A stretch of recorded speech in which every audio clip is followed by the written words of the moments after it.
Hello and welcome everyone again to our final Lunch and Learn session of 2022 here at Silicon Beach in partnership with GrantHelp. We are excited to have Trent Scheirs on board today. He is grant writing expert and helps heaps of startups and small businesses in accessing equity-free funding through government grants, federal as well as state government.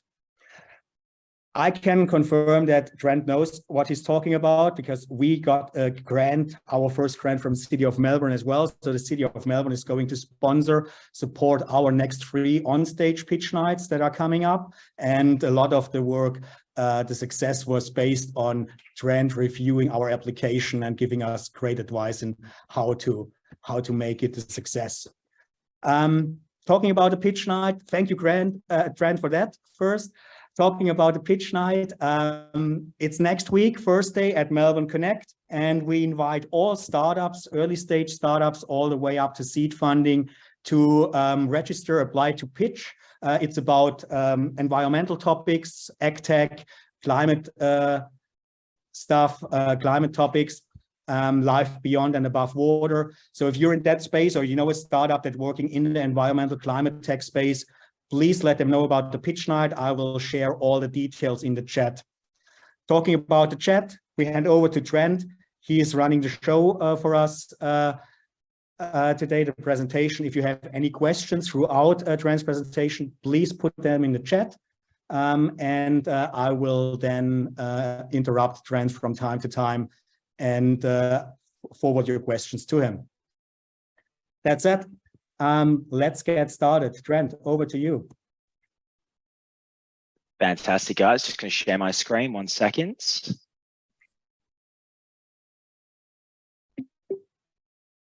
Awesome. Everyone can see all that. Beautiful, beautiful. So guys, thank you so much for taking the time to join in on this webinar today. And thank you, David, as well, and Silicon Beach for organizing this. As mentioned, my name is Trent and I'm the director of a company called GrantHelp. And what we're looking to be discussing today is discussing things such as government grants and government funding, coupled with everything that you guys will need to know in regards for the federal budget as well. In terms of how it's going to flow, we'll discuss, government grants and government programs, followed by an overview of the federal budget, and then just finalize on a few different programs that we specialize in, such as the Export Market Development Grant and the Research and Development Grant that could be a good fit for your business there. Now, I'm more than happy for you guys to put questions in the chat as this conversation is going along to keep them fresh. David can then pause and ask me those questions so I can ask them to you in real time, but there will also be question time allocated at the end of the presentation for any sort of outstanding questions that you guys have. So in terms of, who is GrantHelp? So essentially, GrantHelp is a government grants consultancy. And what we do is we specialize in a wide variety of grants on both state and federal levels. So I guess essentially the way that government grants work is in 2 sort of key ways. You can either claim back retrospectively on expenses you've already incurred in the past through government grants and government programs, or you can secure government grants and government funding for future or projected expenses. Now, across the board, we operate under a no-win, no-fee model, meaning we only get paid once our clients get paid. And I guess further from this, we have a wide variety of technical experience on our team. As one of the individuals who heads up our research and development department, an individual called Robert Drying, actually used to be an ex-government official and auditor that used to work for Oz Industry, actually assessing these audits for the government itself. And so with his expertise and his knowledge, coupled with the rest of our team, we have a very tailored solution when it comes to applying for the government grants. And we have, our key sort of mechanisms in order to help identify them and assess your eligibility, coupled with maximize the amount that you guys can receive through the program as well. So in terms of a bit of an update, in terms of what GrantHelp has been up to over the past year, we have secured 400 approved EMDG upfront funding claims, which I'll go into a little bit more depth later on. But that is the Export Market Development Grant, in which we had a 98% success rate. We also completed 300 research and development grants, which is our second sort of flagship program there as well. Further from this, we had 2 female founders programs. One of them was for a software company called Simply Stakeholders, who we secured $400,000 for to go into the US and open up a division there and hire sales staff, coupled with another $365,000 for a company called Butterfly Systems, which was actually trialing out their fluid balance monitoring systems in hospitals in New South Wales. Now, the reason why that was quite an impressive accomplishment for us personally, and I thought I would mention those two successful applicants, is that there was over 4,500 people who applied for the program. And then of that, 35 were successful. And of that 35, 2 of those were our clients that I just mentioned there. So less than a 1% chance of success, but really kind of good, win for the clients there as well.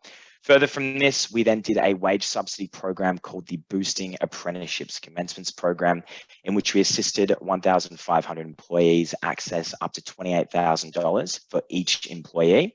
And this ended up saving around $40 million for our clients through this particular program.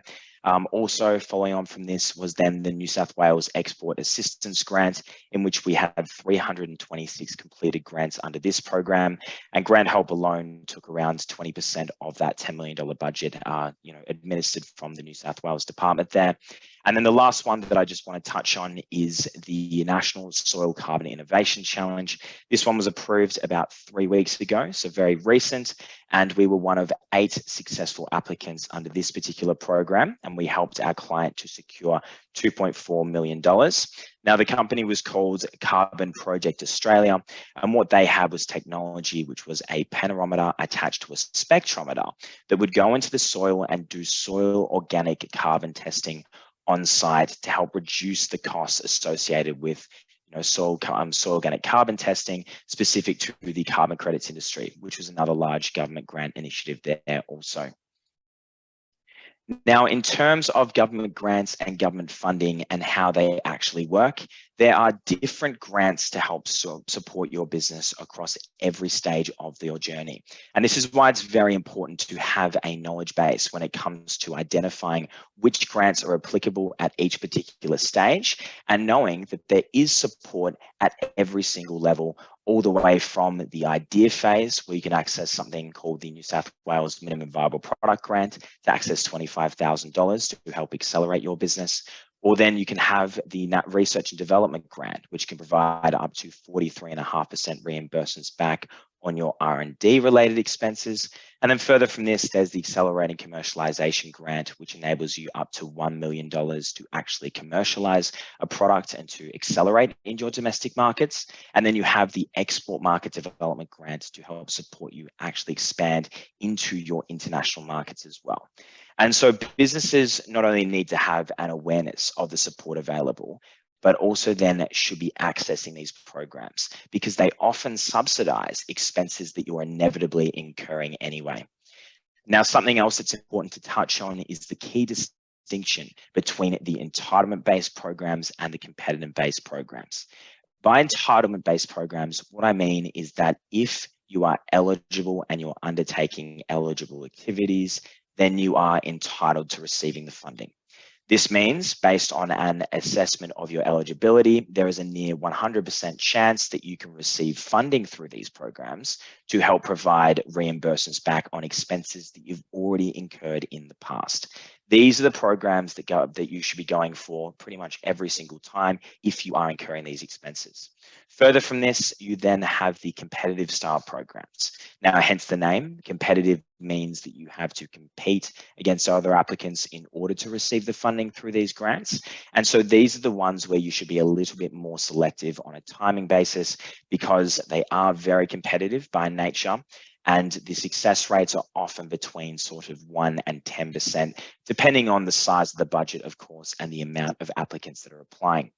Now, in terms of when you should be using government grant consultants for applying for these government programs that are administered through these federal budgets, I would recommend that for the entitlement-based programs, those are the best times to be utilizing a grant consultant, because they're the ones where, through understanding and interpreting the legislation and the hundreds of pages of legislation, we have a very good understanding of how to legitimately maximize your claim whilst making sure you are compliant with the legislation.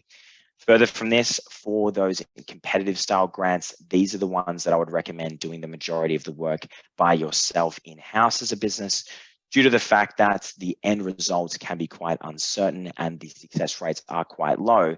So although you should be applying for them to secure funding under these grants, it is not always the most financially feasible option to be using a grant consultant.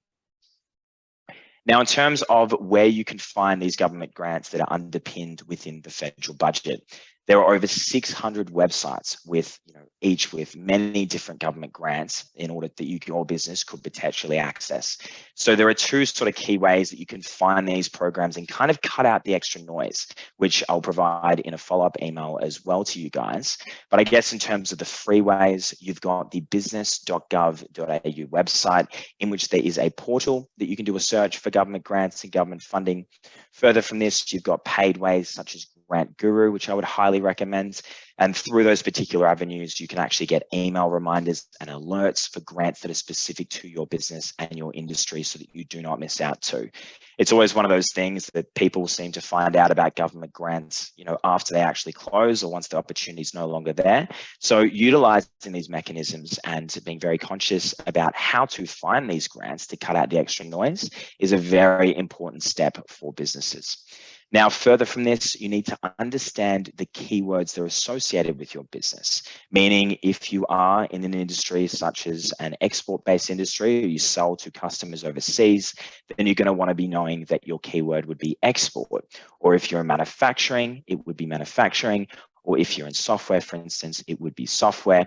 And then these are the keywords that you search up in these portals, such as the business.gov.au website or Grant Guru, in order to then identify the grants that are specific for your business to help reduce the amount of time that you need to spend on this process. Now, for our clients as well, we also send out, newsletters to help update you on grants that are specific for your particular industry as well. So feel free to send me an email or shoot me a message on LinkedIn if you would like us to add you to our own newsletter. And now I guess further from this, a bit of a case study is that you need to read the descriptions of these programs, not just the title that's listed. An example of, I guess, a big one that happened recently was that boosting apprenticeships commencements program that we specialized in.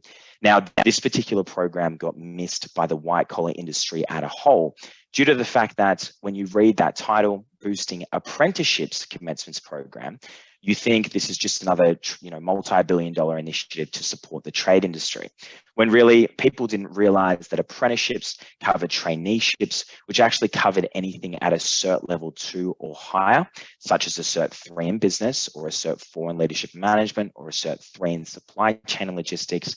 And these courses really covered every single employment vertical that you could possibly imagine, meaning that this grant was eligible for everyone pretty much in every single industry. Now, if the staff member was undertaking this education, such as the Business Certificate 3 or the Certificate 4 in Leadership Management, that business was actually then entitled to up to $28,000 in terms of a wage subsidy for that employee, or a 50% reimbursement. So whichever one was essentially less in that example. And that was while we got to kind of come in and assist our existing client base, as well as assist a number of new clients for this particular program, all the way from small businesses, all the way up to Village Roadshow theme parks who had many eligible employees to actually access this particular grant, which was initially overlooked by the accountant or by their CFO, who worked internally within the business as well. Now, further from this, that must have been a big check that they got if they wanted. It was. Well, they had they had up to 1,000 that were actually eligible for the program across SeaWorld, Wet n Wild, Movie World, and Paradise Country. So it was one of those beautiful things that I could actually fly up to Brisbane and move around and bounce around these theme parks, actually getting to sign up those employees into the program on site in person. Which we did do. There was a few times I had to travel around for the Marriott Hotel Group, which we helped out Australia-wide, as well as Village Roadshow theme parks, to actually be on site and assist with that process with the government department, as it was an in-person sign-up sort of thing too. So yeah, it was a very exciting opportunity for them, and the type of opportunity that gets missed by not just the small businesses, but also these big businesses too. It's a big thing about what we do at Grant Help, is that we want to really close the awareness gap when it comes to applying for these programs, as it's not always an issue in terms of eligibility for the programs, but there is a big lack of awareness that we've found across the board when it comes to, accessing that sort of stuff too. And so moving on to actually being able to, of course, David, yeah. Sorry, I thought you were about to move on, and we have some questions in the chat. First, of course. People asking, will you share the slide deck with them? Can we send that to the participants? Yeah, what I'll do is I'm going to share a bit of an information pack. You will get the slide deck, the one that we're going through now. I'll also then provide you with one of our, our intellectual property when it comes to how to apply for competitive grant programs as well, in terms of building up the collateral and working out how to write your project plan and how to write your milestones and what sort of tips and tricks we use to be successful in the grants too. So I'll provide that with you as well. And then also our brochures for the Export Market Development Grant and the Research Development Grant, and the ability to book meetings with any of our team as well moving forward after this as well, of course. Wow, that's a comprehensive pack. Wow. Another question, how big is the risk? Anthony Little asks, how big is the risk that the given money, the granted money, is asked back by the grant giver? Of course. So in terms of the risk associated with it, there's through us, because we are a no-win, no-fee, there's no financial risk until you get paid. In terms of giving back the grant money, I can't think of any cases with us that's happened, because where that would actually be the case would only be if the information that you provided at the point of audit was either inaccurate or was falsified, or there was something that was not true about it essentially. And then they've come back and realized that later that you provided this information that wasn't completely accurate and wasn't completely true, and then opened up the audit again. And so we obviously vet all the information that comes from our client base, and we make sure that it is information that is good to give to the department. And if it's not, we'll then have conversations as to why maybe you're missing a letter of engagement, in which we can do things such as write up a statement of facts, or other sort of circumstances that do kind of pop up. We have mitigation methods in order to help assist the clients to, again, still remain in the program, but just double check on their eligibility too. And I guess a lot of this risk assessment comes at that initial stage when we are vetting and assessing the eligibility of a client as well. We go off the information that you provide us, but we also have hundreds of case studies across our client base that we can apply to show you whether you will be eligible for a program, and then if not, why not? And so having to pay back the government funds will not be something that will even need to be of consideration at all for any client that is giving information that is truly correct, just to really kind of round that off there. And no one who is giving a grant does have an interest to give it to someone that they do not believe that they will action and succeed with it, right? That's correct, because a lot of the grants are based on those retrospective activities or those retrospective expenses that you've incurred, which is all made up of very physical, tangible bits of information, such as invoices and proof of payments and bank statements and all that stuff that is already there on file. So, we're just utilizing that information. We're packaging it up into a very consumable form for the government, of course. And then we're also, if it's the future orientated stuff or the future project type stuff, then we work with the client throughout the duration of the life cycle to make sure they are compliant with the legislation and that their expenses continue to be in line with what they said they would be initially. Yeah. Cool. Now we have two more questions. Let's quickly go to Pradeep. Does citizenship status get counted? Is it a hindrance? Does it help you to get a grant? And how is it with foreign investment? I guess foreign country investment, overseas investment, or even private investment? It is beneficial, or is it prohibitive to get the grant? So it depends on the type of program as well, just to break that into its two sort of sub-points there. For certain programs, you do need to be an Australian citizen. As an example, the Export Market Development Grant, you need to be either an Australian resident or an Australian citizen in order to be eligible to actually access that program. But then if you're looking at other types of programs, you don't necessarily have to be an Australian citizen or an Australian resident, but you do always need to have an ABN registered in Australia, essentially. So an Australian ABN or have an Australian business in order to be eligible there. Now, in terms of foreign investment and it affecting your eligibility for a grant program, I haven't seen foreign investment affecting the eligibility for any of the programs that I've worked in. If anything, it's it's a value add or it's a benefit because it's third-party money that's coming in, and if that's through a VC, venture capital, whatever it might be, that means there's more people that have the active interest in the business being successful. And I mean, when you think about it, the real reason why the government gives out government grants and government funding is because they want to invest in businesses that are doing things such as developing something new or hiring staff or exporting globally, which has big effects on the economy. And then they want to ensure the success of that business in undertaking those activities. So the businesses that they invest in are the businesses that look like they've got sort of good financial longevity to them as well, for a lot of those competitive programs too. So I think it would help, that third-party investment. Yeah. Excellent. We let keep you going. Rolf, we will get back to your question in a bit. Fantastic. So now just in terms of interpreting the legislation in minutes, which is really important to be able to ensure you don't miss out on an opportunity, but it is done quite thoroughly. You're going to want to identify the type of grant that it is. If it's an entitlement-based grant, as I mentioned, eligible, you're entitled to receiving the funding. I would recommend that you go for that one if you are eligible. However, if it is a competitive grant, it can be either open competitive, meaning that it is a competitive grant that anyone can access, or a closed competitive grant, meaning that you've got to be part of a certain industry body, or you've got to be a not-for-profit, or you've got to be some sort of special business to access it. So that's step number one. The second thing is understanding the importance of the government budget. Now, when going for these competitive programs, what you're going to wanting to look to do is go for those grants that have the large budgets, but a small amount of projected applicants that are in sort of a bit more of a niche field to increase the competitive nature of you being able to be successful through those programs. Now, further from this, in terms of assessing the eligibility, you've got to make sure that you meet the requirements. Sometimes there's requirements on revenue, minimum revenue or maximum revenue. Sometimes there's requirements on the amount of employees that you have. Sometimes there's requirements on the industry that you're in. So reading into those as well is very important. And then further from this, and this is really for the competitive style programs especially, you need to understand the scope of the project and the program, and whether it's in line with your project.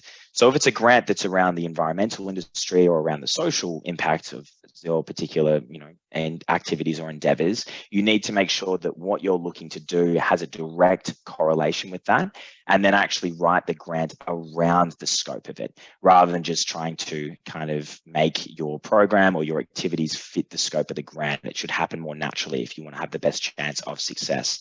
Now, further from this, attending the webinars or the online workshops for these grants give you a massive competitive edge, because you're actually getting to speak with the auditors, and you can ask them questions in real time, and you can also hear what they're looking for and how they're wanting you to actually answer the questions to the program there too. Now, touching on the federal budget, this is obviously a bit of a new sort of thing that's cropped up in October of 2023.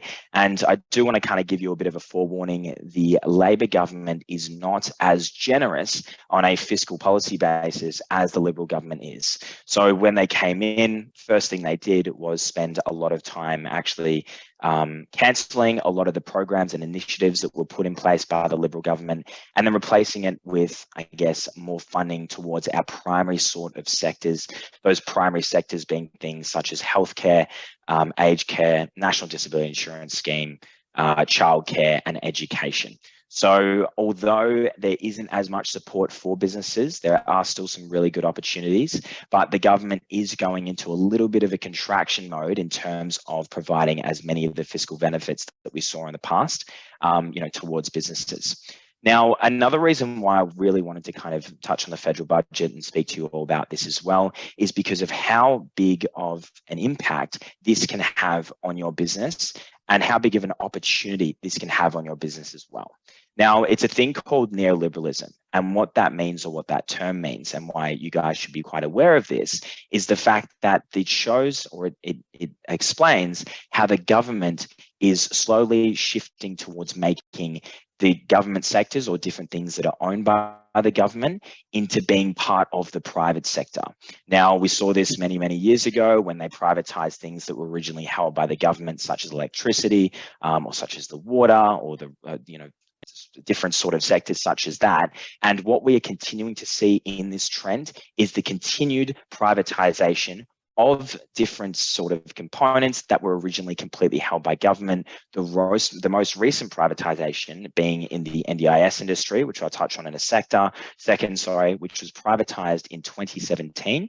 So it went from being something completely run by the government to being run by private businesses and private enterprise businesses such as yourself, and is now a $44 billion sector that is only 5 years old.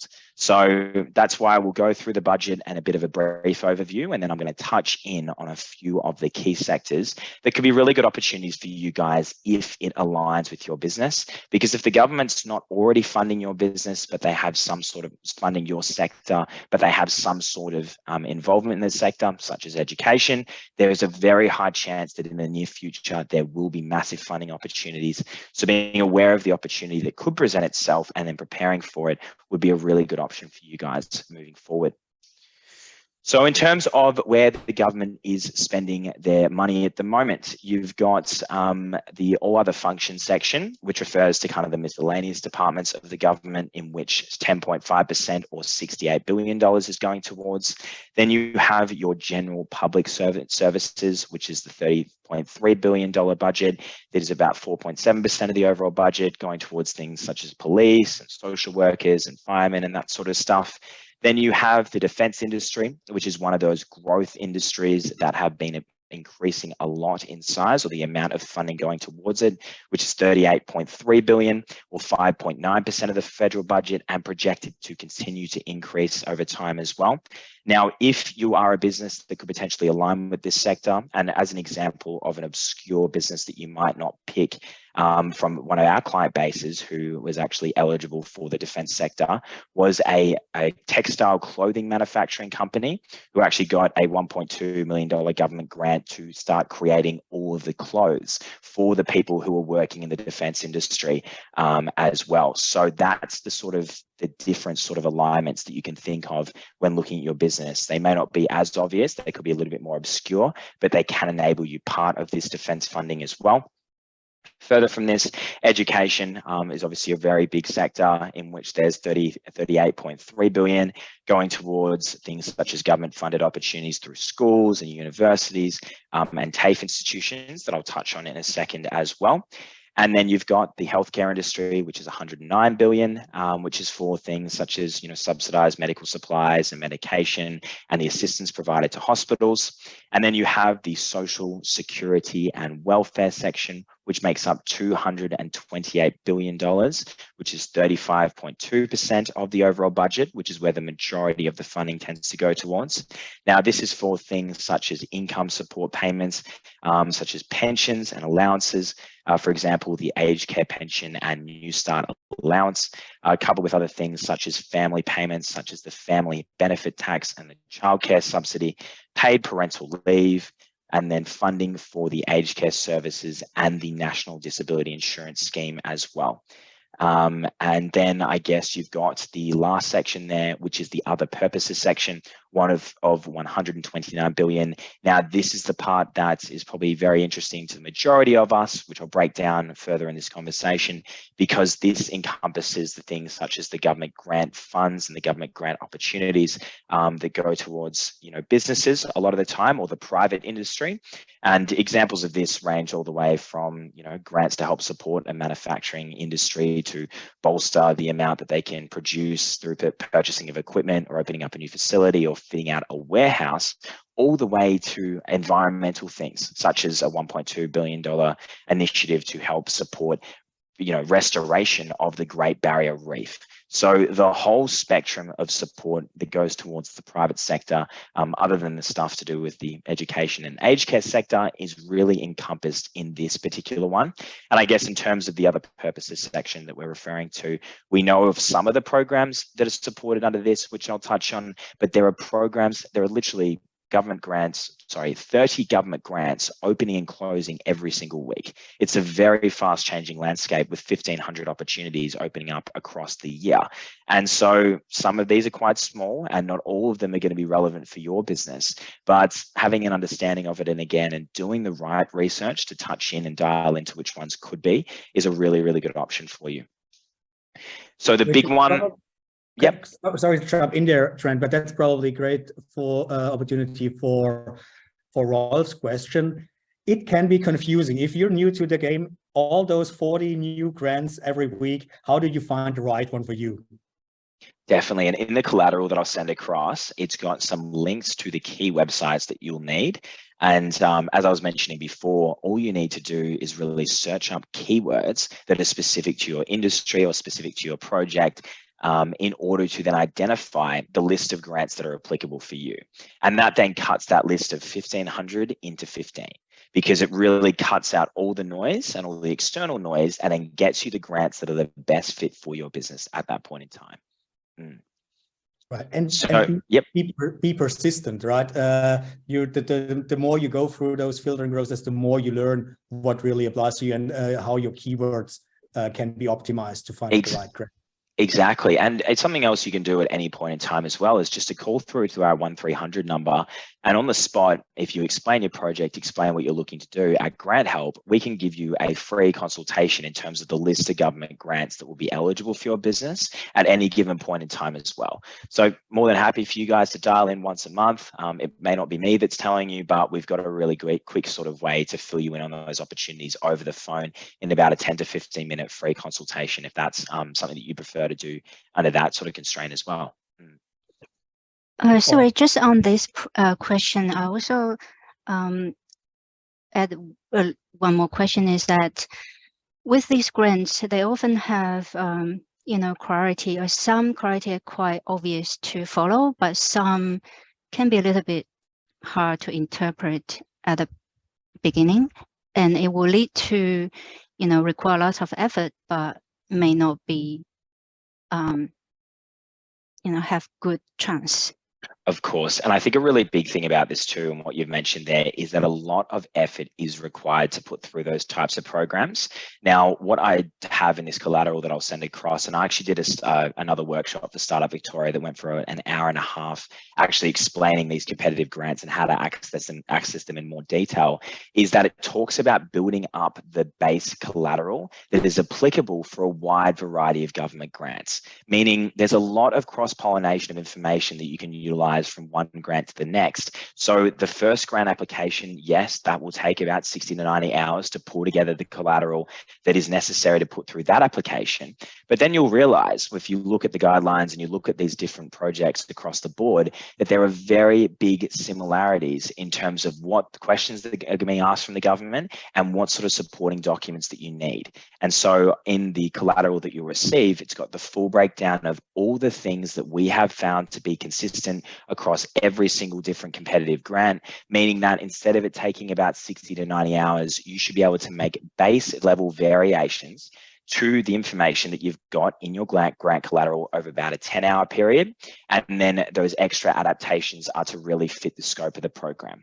Now, something else too is that each time that you are either successful or unsuccessful with a government grant, the government will give information as to why you were either successful or why you were not successful. Now, what that means is, again, through that cross-pollination effect, you can use that feedback, tweak your base collateral, and then make sure you do not get that same feedback the next time you put through an application. So you can kind of fail your way towards success, if that makes sense. And you can, and that's, once you keep on doing that across a long enough period of time, you can start to access some of these budgets that are, in the 1 million bracket, the 2 million bracket. I mean, the client that I got $2.4 million for, they didn't even generate a single dollar in revenue in order to be accessed that, and their expenses were very, very minimal. So these grants are big opportunities that can be accessed not by these big, massive businesses like Rio Tinto and BHP and all these ones that do consistently access the grants, but also these smaller businesses.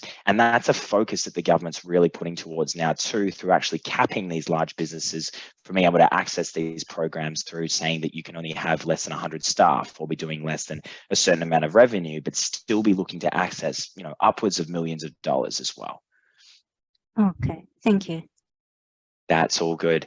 Now, just moving on here as well, just to kind of touch through the NDIS, which is, again, a really big opportunity that if you are in this industry, which a lot of our clients are, or if you are aligned with this industry in a certain way, you should be aware of. The total funding for this particular program will reach $166 billion over the next 4 years, which is about a $40 billion budget each year. And this is an increase year on year of $8.8 billion. And this is the largest, I guess, in the most recent sector to go private in 2017. So we're seeing a lot of people who are in the education industry, who are actually training people, for instance, through the Cert 3 in Cert 3 in individual support, or the Cert 4 in disability, actually align with this and then vertically integrate and then provide care to people who are in the National Disability Insurance Scheme, as there is 460,000 participants that are actually eligible to receive funding through this program, all the way from things such as a mental illness or a mental condition, all the way to kind of physical conditions as well. And some of and these people who are in the program can get, upwards of hundreds of thousands of dollars of support from the government to put towards their providers to help receive the care that they need. And so becoming a provider, although it takes about 8 months to work through the registration process, everyone is actually open to it. And it is one of those industries that is fully subsidized by the government, meaning the participants themselves actually don't pay anything, and the government pays 100% of the costs for all of the providers that they utilize. Now, examples of how you can leverage or utilize this in your business is if you're, for instance, a gardener, then you can register as a provider to do the gardening for these participants. If you're own a gym or some sort of studio, then you can become a provider to provide support under that too. And I mean, the list goes on in terms of the different sort of sectors that are actually eligible to provide support for these participants. Now, and then in terms of the specialist disability accommodation, this is a brand new sector that's opened up that could be interesting for the private industry as well, due to the fact that the government is providing up to $120,000 in rental assistance or paid rental assistance for things such as a 2-bedroom apartment, which is one apartment for the participant or the NDIS participant, and another apartment for the carer or the overnight carer that looks after them, which means there's now opportunities for just general sort of people in the public who aren't necessarily providers to look into building specialist disability accommodation, which is fit for purpose. It has the handrails, it has the wider doorways, it has all the bells and whistles needed to be compliant for that particular type of accommodation, and then receive massive amounts of funding assistance from the government for those people who are in there too. Further from this, I just want to touch on a bit of the support for the well-being for small businesses as well.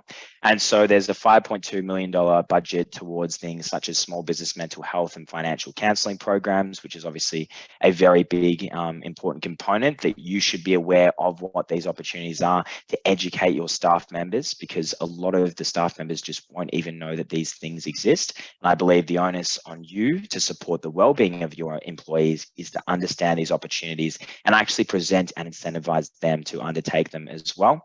Further from this, you've got the new access for small business owners, which is things like mentorship programs and counseling and courses online in order to help kind of improve your business essentially. And then you've got the small business debt helpline, which is a new initiative that's opened up there as well. Now, one that I really wanted to touch on that I think is a really important component of the budget too is fee-free TAFE. Now, as I mentioned before, there was the wage subsidy attached with supporting your staff through going through these fee-free TAFE opportunities. And there still is a wage subsidy that's come down to now $6,000 if your staff members are doing specific types of courses. But I think that it's really important that you let your staff members know, or you let your employees know, of the different types of education opportunities that are available for them that are free.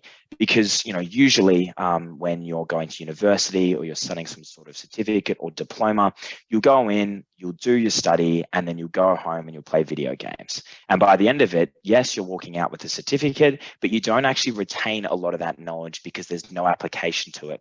Whereas with things such as educating your staff members on these opportunities, and maybe even, you know, giving them an incentive, maybe an hour a week to work on it as well, there's massive, massive benefits to the business as well as the employee, because the employee is then studying and then they're working in real time. So they're applying the education that they're learning through their study into the workplace, which leads to improved workflows or improved processes and an improved dynamic within the workplace.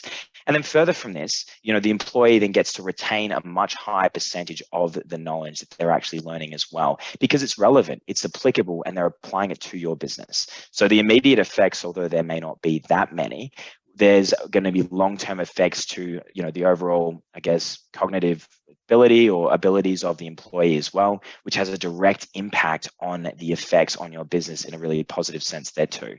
So being aware of these opportunities, being aware of these programs and presenting to the staff is really good as well. Now, what I would like to do is just to touch on the research and development grant very briefly as well, because as mentioned, it is one of our big sort of flagship programs. Now, this particular department, as I mentioned, is headed up by Robert Drying, who's actually the ex-government official and the auditor that used to work for Oz Industry assessing these programs. He's the one who puts through all the grants for us and runs all the audits there. So he's got an unbelievable amount of knowledge and expertise in this particular space, and really helps to kind of lead our team through this particular program. And I guess another really important reason as to why I wanted to kind of touch on the research and development grant as well is because there's about 20,000 businesses that are eligible to, that apply for the program each year, but it's projected that there's over 30,000 businesses who could be eligible, which comes back to this thing that I mentioned before about how there's businesses that are undertaking eligible activities that are not leveraging these programs, meaning they're missing out on cash that they're entitled to. And that could be, you know, we don't really know the effects of that. The studies are that it's more than 40,000, but I believe the number that could be much higher than that too. And so being aware of the opportunity again is the best way to make sure you do not miss out. So in terms of what is the Research and Development Grants, the Research and Development Grant is a government program to help provide reimbursements on eligible research and development activities. Now, what this means is that it is if you are, I guess, bridging a knowledge gap or creating new knowledge. So you could be creating a brand new product, or you could be creating a brand new software, or you could be doing some sort of formulation or some sort of innovation. These are all examples of eligible R&D. But I guess further from that, or the next level up from that, is ensuring that there is that technical risk component, meaning that you do need to be creating new knowledge and the end result does need to be somewhat uncertain. And I guess that distinction is why the government supports businesses that are doing this. Because if you are genuinely undertaking R&D, there is a genuine chance that you will not be successful and that your proposed product or your proposed software will not be able to move ahead, or it could be less efficient or less effective than the current mechanism or the current product that you already have. And so the government doesn't want Australia to stop innovating. They want to inspire us to innovate and inspire us to move forward and keep on creating new things to be at the forefront of innovation, which, you know, Atlassian, as an example, built their entire business on this R&D grant program, and that's what's took them up to the point they are at today. Otherwise, it would have been too risky for them to kind of do that essentially. Now, further from this, you do need to be following an iterative process. So this is a trial and error style process where you're working through the steps. You'll try something, it could be successful or unsuccessful. If it's unsuccessful, you adapt it and try again. If it's successful, you then move forward as well. So making sure you're going through an iterative process is very important too. And this particular grant is actually eligible for all of you guys in the audience now if you undertook relevant R&D over last financial year, meaning the 1st of July 2021 to the 30th of June 2022, as it is a retrospective claimable program for past expenses you have already incurred. Now, in terms of R&D eligibility, As mentioned, you must show high levels of technical risk and be creating new knowledge and considerable novelty. So if you're just building, say, a website and you're using a pre-existing API, such as a WordPress type software, then that isn't creating new knowledge, or there's no real technical risk, because you know if you put some words here and a logo here and some pictures here, that the end result through using that platform will look like this. So we're really looking for things using that software example again, where you have programmers that are building from scratch. They're using something like Python programming to actually build things from the ground up, not just build on a pre-existing API essentially. Further from this, a big thing that catches a lot of people up is you must be a company. Trusts are not eligible for the program. So if you do have a trust or you do operate under a trust at the moment, I would even recommend setting up another company if you're going to be undertaking genuine R&D, which is a pure R&D arm of the business, which just does R&D related expenses essentially.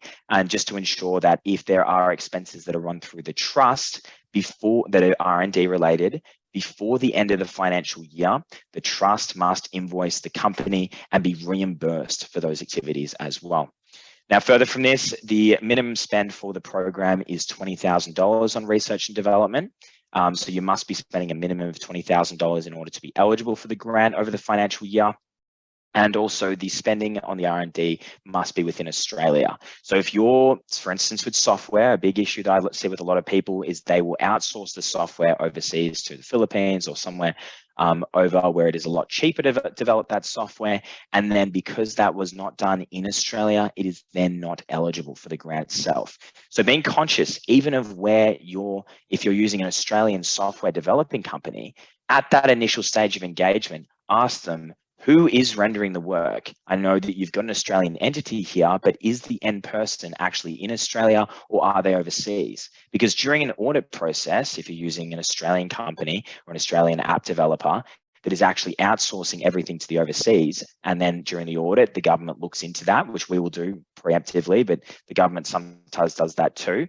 And then they find that, and you didn't even realize this, but it's all being outsourced to the Philippines, then you will not be eligible to claim anything from that because it was not done as people on Australian soil.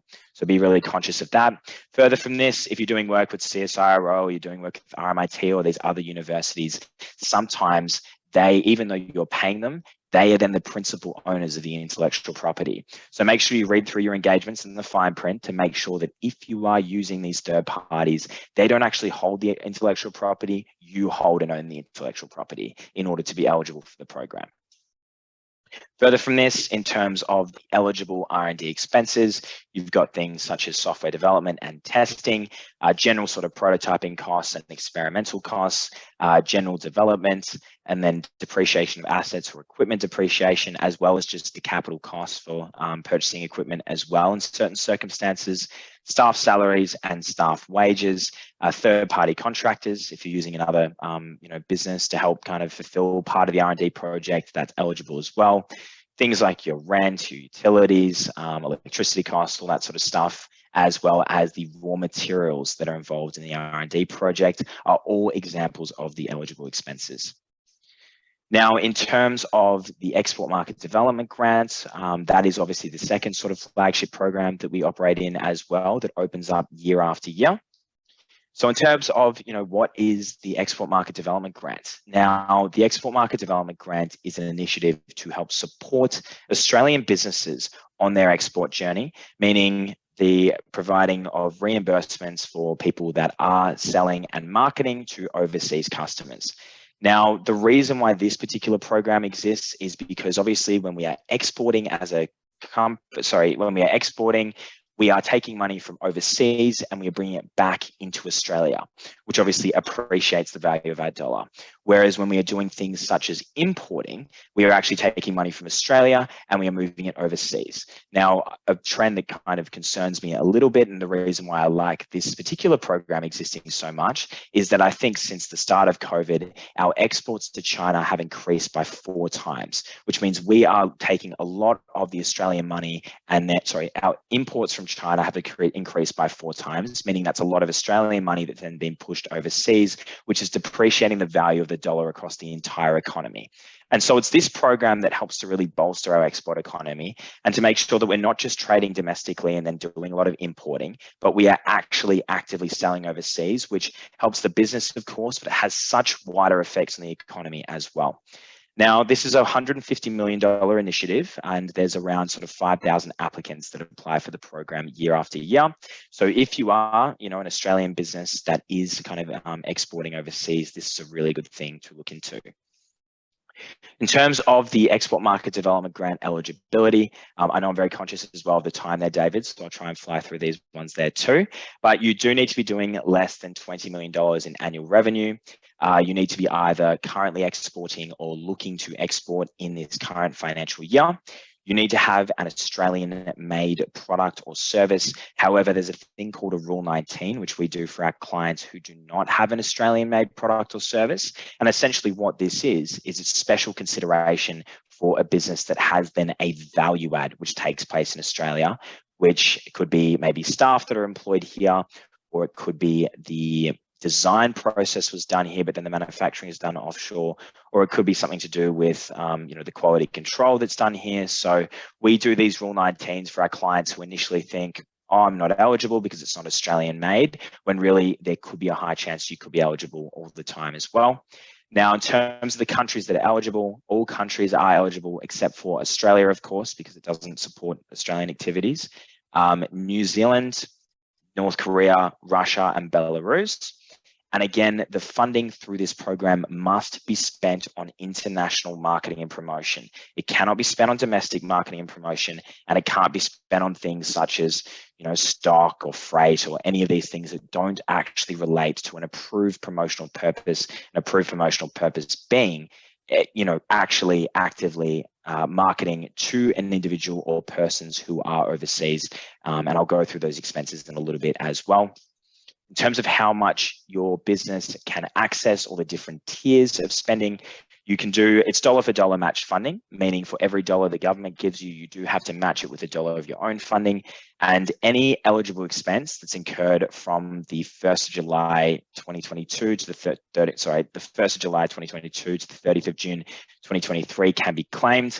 And there must be a plan to market, which actually clearly outlines the different marketing activities that you're looking to undertake over that financial year as well. Then if you are new to export, meaning if you have not exported in the past, you have access to $10,000 from the government each year for a 2-year cycle, for a total $20,000 spend. If you are currently exporting and looking to expand your exporting presence in the same markets, you can access up to $18,000 from the government for a total $36,000 spend each year.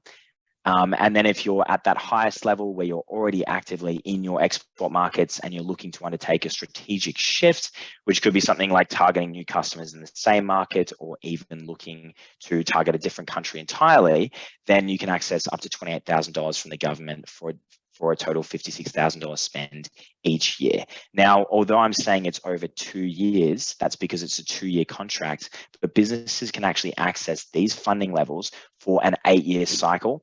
And it's been amazing for us over the last few years to really work with businesses who had a very small export presence, put them into this program, really support them through the cross-pollination of information from other clients who are in the same industry and have been successful, and then watch them actually grow throughout this journey through the program too. So in terms of the eligible expense categories now, there is things like promotional advertising and literature, which covers your diversified sales channels, SEOs, Google AdWords, website development, social media spend, that sort of stuff when it is in the international market. Now, often they will request things like a location report to show that the countries that you are targeting are actually from overseas, and exclude the Australian component, which we do there for you as well. You can also then hire a marketing consultant who can help you undertake activities such as export market development, export market research, or also like public relations in the international market, for instance. Marketing visits is a very popular one for this particular program, because if you are traveling overseas to promote your business, then you can get $350 per day that you're overseas, coupled with 50% back on your flights there as well. Overseas buyers is bringing a prospective buyer from overseas and bringing them to Australia to look at maybe a manufacturing plan or look at purchasing your product, for instance. Overseas representation, again, a big one too. If you hire a sales representative or a sales agent on a long-term basis overseas and they're helping to promote your product in that export market, you can get 50% back on the cost of their salaries. Trade fairs and promotions, whether you're traveling over there to do the trade fair yourself or if you're hiring delegates to do it for you, you can get 50% back on all of those costs, e.g. 50% back on the delegates' wages, 50% back on the trade fair booth, and the cost of registration of the ticket and all that sort of stuff as well.